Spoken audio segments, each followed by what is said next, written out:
My birthday party was held at an upscale restaurant, but when I arrived, there was no seat for me.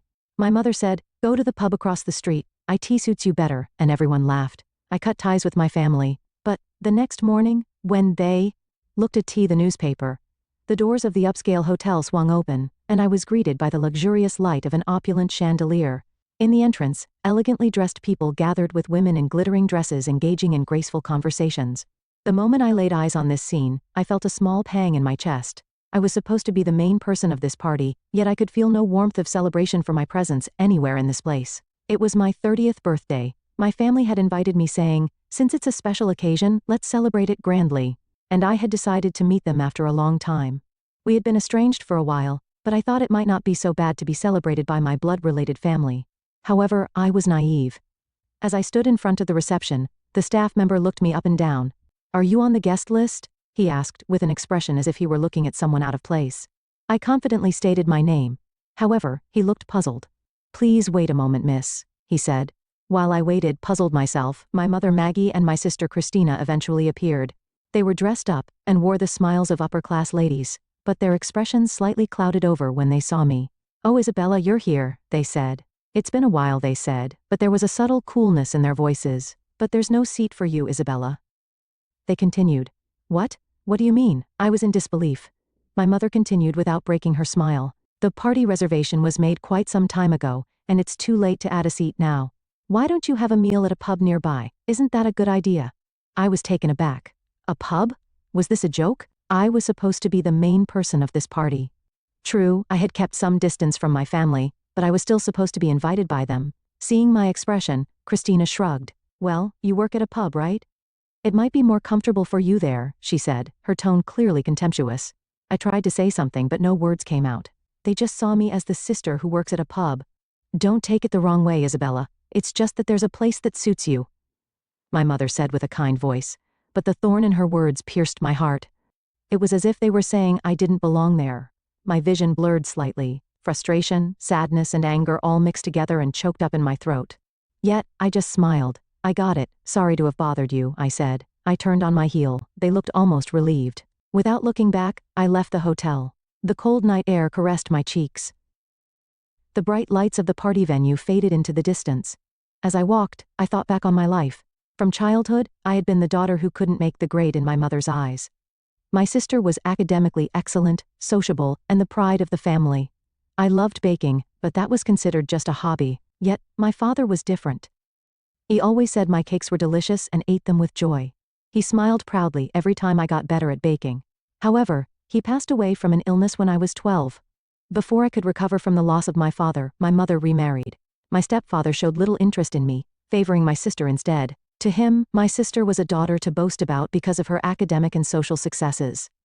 I became like air within the house, unacknowledged no matter what I did.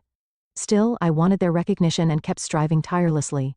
But no matter how much I tried, I never appeared successful in their eyes. Nevertheless, I continued on my own path. After graduating from a vocational school, I left home, stopped communicating with my family, and began my apprenticeship at a 3-star restaurant in France. I had always been passionate about baking and studied pastry, but I felt the need to learn authentic techniques in France. It was lonely and challenging at first, not understanding the language and being in a foreign land. But I honed my skills and continued to challenge myself. Through trial and error, I gradually gained confidence and eventually decided to open my own shop. Opening the shop was not easy, and I faced many challenges. There were times of financial hardship and periods when sales did not grow as expected. However, I never gave up. My passion for baking and the experience I gained through trial and error supported me, and gradually more customers came, and my reputation grew. Now, gourmets from around the world seek my cakes. Seeing this, I feel that my efforts have been rewarded, and these moments bring me the greatest joy. No matter how tough the road, I have learned the importance of believing in myself and continuing to walk my path. Yet, my family still sees me as just a pub worker. My sister Christina is married to Nicholas, an investment banker. Nicholas is an elite in the finance industry, dealing with asset management and mergers and acquisitions, and not only does he have a high income, but he is also well known in social circles. Due to his job, my sister Christina is often invited to glamorous parties and upscale restaurants, leading a wealthy life. Of course, her lifestyle is not due to her own efforts, but all thanks to Nicholas. My parents also enjoy a luxurious life with the help of Nicholas's support. They live in an affluent neighborhood and enjoy days free of inconvenience with travels and shopping. I suddenly laughed to myself. That's enough, people don't change that easily. At that moment, I decided to never contact my family again. I don't need their recognition to be myself. There are others who value me. I looked up at the night sky and took a deep breath. The cold air seemed to calm the anger deep in my chest. My life wouldn't change one bit without my family. With that thought, I slowly walked towards my home. Suddenly, my smartphone vibrated. It was a message from Jonathan, my manager. Isabella, it's an emergency. Come to the shop immediately. Jonathan's voice was unusually urgent. I was startled and involuntarily stopped. Jonathan, what happened? Explain to me. I'll explain later. Just hurry, Isabella. His tone suggested something serious. I immediately turned around and ran to the shop. When I arrived, the shop was dark and eerily quiet. Jonathan, are you there? I called out nervously at that moment. Happy birthday, Isabella. Suddenly the shop lit up brightly, and the smiling faces of the staff spread before me. Surprised, I stood still with my eyes wide open. On the counter, there was a special birthday cake made just for me. The staff popped crackers and surrounded me with smiles. Happy birthday, Isabella. Congratulations on turning 30. This is our way of saying thank you for all you do, Isabella. The warm words from everyone filled my heart. Even if my family didn't recognize me, there were people who truly valued me. Holding back tears, I slowly smiled. Thank you, everyone. Really thank you. I was touched by the warm celebration from the staff, and suddenly wondered, but how did you know I was coming back? When I asked, Jonathan smiled sheepishly. Actually, we sent a surprise birthday cake to the hotel for you, but when the staff told us you had left, we decided to celebrate here instead. Oh, I see. I was surprised but felt a warm glow in my heart. I was overwhelmed with gratitude to have colleagues who cared so much for me. Jonathan, everyone. Really? Thank you. Jonathan smiled broadly and said, now, let's eat the cake. Everyone cheered.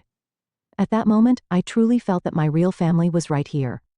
I am known as a talented pâtissier who owns a famous patisserie called Patisserie Ecole with 3 stores. My shop is loved by many for its innovative sweets and refined ambiance, and its reputation is so widespread that reservations are often booked 3 months in advance.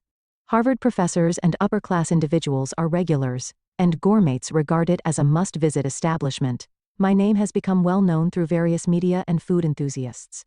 Yet even with such success, I had never once shared this with my family. I kept my distance from them, rarely exchanging words. I had no interest in sharing my success or deepening my relationship with them. From a young age, they had dismissed my dream of becoming a pâtissier as an unstable job. When I decided to attend a culinary school after middle school, my mother and sister did not understand my decision. They valued stable professions, social status, and financial power, and questioned the path I chose. They always demanded practical choices without understanding my passion for baking, or my pursuit of my dream. I felt confused and lonely in my heart due to the difference in values with my family. Therefore, I distanced myself from them, and even after achieving success through my efforts, I did not confide in them. For me, Patisserie Ecole was not just a shop but a place to prove myself. Even if my family didn't recognize me, I could captivate people with my skill and passion. That pride kept me moving forward. 2 months after my birthday, an international pâtissier competition was held. Our Patisserie Eclair team won the competition. Top pâtissiers from around the world gathered to compete under strict judging for their skills and creativity. I led the team and poured all my efforts into it. When the results were announced, a rush of joy and relief overwhelmed me, and tears flowed. The news of our victory spread both inside and outside the industry, attracting even more attention to our shop. Amidst this, one day, a famous gourmet TV program contacted us for an interview. Although I had avoided public appearances, I saw this as a good opportunity to let the world know about the hard work of my staff, so I decided to accept the interview.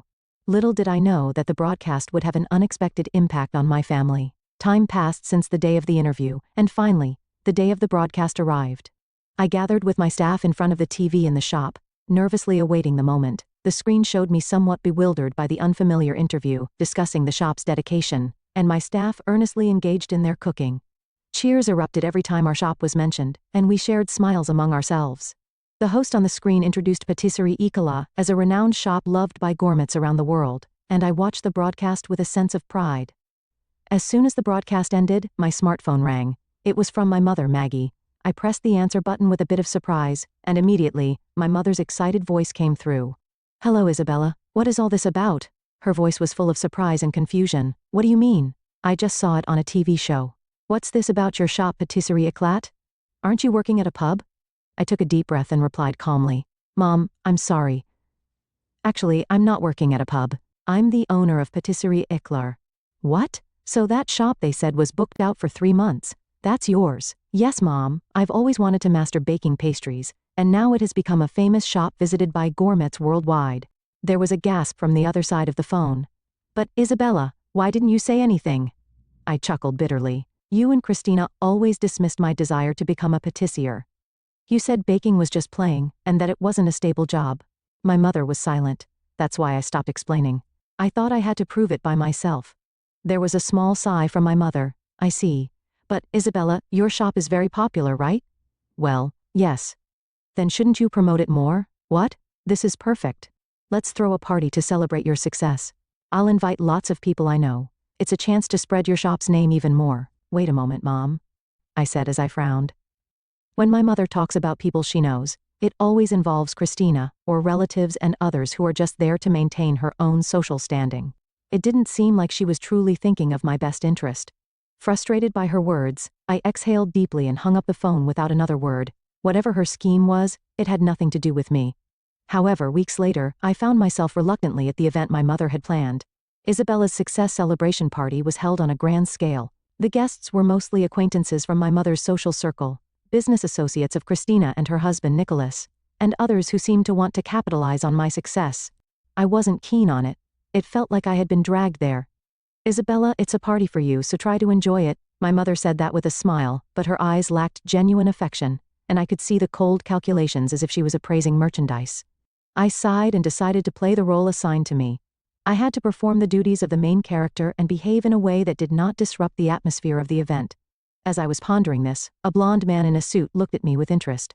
He approached me, seeming a bit perplexed, and spoke. Hello. I'm Nicholas, Christina's husband. I paused for a moment. My sister's husband? Nice to meet you. I'm Isabella. I exchanged a handshake while hiding my surprise, and Nicholas showed a complex expression. Actually, I only learned about you recently. I saw the feature on Patisserie Éclat on a TV show and asked Christina if you were her sister, and she finally admitted it. I see. I responded with a dry smile. I thought she was an only child since you weren't at our wedding, but I was surprised when I saw the TV show to have such a successful sister. So my sister had been hiding my existence. My sister wanted to pretend I didn't exist. To her, having a sister who aspired to be a patissier was probably an embarrassment. I didn't hear it that way. Nicholas furrowed his brow, looking troubled. Nevertheless, your desserts are incredible. They're all so delicate and beautiful, almost like works of art. Thank you. But honestly, I didn't want to come to this party. I figured as much. Nicholas chuckled softly. Still, the fact that you came means you haven't completely given up on your family. Right? I was at a loss for words. Indeed, if I had intended to cut ties completely, I wouldn't have shown up at the party at all. Let's see how this goes, I said, smiling ambiguously as I gently gripped the dessert knife in my hand. Within my family, I had always been a surplus presence, but now, things are different. I had made it this far on my own strength, and no matter how Christina treated me, I'm now living with pride. After being freed from the stifling party, I was finally able to return home. Reflecting on the uncomfortable time at the glamorous venue, I sighed. Indeed, the distance between me and my family was not easily bridged. A few days later, I received a call from Christina. Isabella, I want to celebrate a friend's birthday at your shop. You'll prepare a special seat for us, right? I was surprised by her sudden request. My sister Christina, who had always denied my existence, was trying to treat me as a sibling, but it was clear that this was not a genuine approach. Christina, I'm sorry, but we're fully booked that day. I politely declined. However, Christina did not give up. What? But we're family, right? Can't you make an exception? Please? It's for a very important friend. My shop's policy is to treat all customers equally, I explained. Her tone became slightly colder. I see. Then, I'll ask for another day. Although she backed down that time, Christina repeatedly asked for special seating and VIP treatment afterward. Isabella, can't you reserve the entire cafe space for us? I'm bringing a group of investors' wives who know my husband. Could you prepare a special dessert set just for that day? Each time I continued to refuse. I had no intention of giving special treatment just because we were family. Moreover, I felt a strong discomfort with Christina using my shop to conveniently improve her social standing. I had continued to pursue my dream and had built up this restaurant as a result. I could not sacrifice my principles or the way I conducted my business to meet my family's expectations. One day after closing the restaurant, Nicholas was waiting outside. "I need to talk to you, Isabella," he said, his expression serious. "Isabella, let me ask you something. What do you think about Christina? What about her? You know she's trying to use your shop, right?" "What?" I was surprised. Nicholas had suspected it. "Christina told me she was supporting you because you're family, but actually, she just wants to use you for her own image." I nodded quietly. It's always been like that, denying my dreams while treating me like family only when it suited her. If I hadn't been successful, there wouldn't have been such a party. Nicholas sighed. "I didn't know that side of Christina until I married her. But meeting you, I've come to understand her true nature." "Nicholas, Isabella, I can't take it anymore. I now understand why you weren't acknowledged as family. She always judges people based on what value they have for her." His words made the feelings that had been sinking in my heart quietly surface. "Nicholas, are you thinking about divorce?" "To be honest, I've already decided." Nicholas looked at me slowly. "If I hadn't met you, I might have never realized this, but seeing your success, I've come to realize that life isn't about being controlled by someone else, you know." As I listened to his words, I felt a slight sense of salvation. It was several months later when I heard that Nicholas and Christina's divorce had been finalized. I wasn't particularly surprised when I heard the news. From what Nicholas had said that day, I had known that this was inevitable. However, what surprised me more was the subsequent change in my family. Once the divorce was finalized, Christina could no longer maintain the elegant lifestyle she had built up. Depending on his income and social status, the divorce marked the beginning of her downfall. Moreover, my parents were also pushed into a financially difficult situation. Although they had lived a wealthy life, it was only sustainable with Nicholas's support. When the support ceased following the divorce, their savings quickly diminished. One day I received a call from my mother after a long time. "Isabella, please, I need to talk to you." I hesitated, but decided to meet her in person. At the cafe where we met, my mother and sister looked like completely different people from before. They who had worn luxury brands were now in simple clothes and looked utterly exhausted. "It's been a while, Mom, Christina," I said, and both my mother and sister averted their eyes in apparent shame. "Isabella, I'm truly sorry about everything." My mother started quietly. "When you said you wanted to be a pâtissier, we looked down on you, but now, I finally understand just how much effort you've put in," Christina continued. "I also regret denying your dreams. It's too late to ask for forgiveness now, isn't it?" I stared at them intently. I'm not generous enough to forgive people immediately just because I received an apology. Both my mother and sister Christina slumped their shoulders. However, I continued. "But you know, I always wanted you to understand. A person's worth isn't determined by their financial wealth." My mother and sister listened silently. "When I pursued being a pâtissier, you dismissed it as unstable or a trivial job. But I think anyone who takes pride in their work is respectable, regardless of the job. On the other hand, those who rely solely on others without trying to live on their own might be truly impoverished. Don't you think?" My mother nodded quietly, and Christina bit her lip.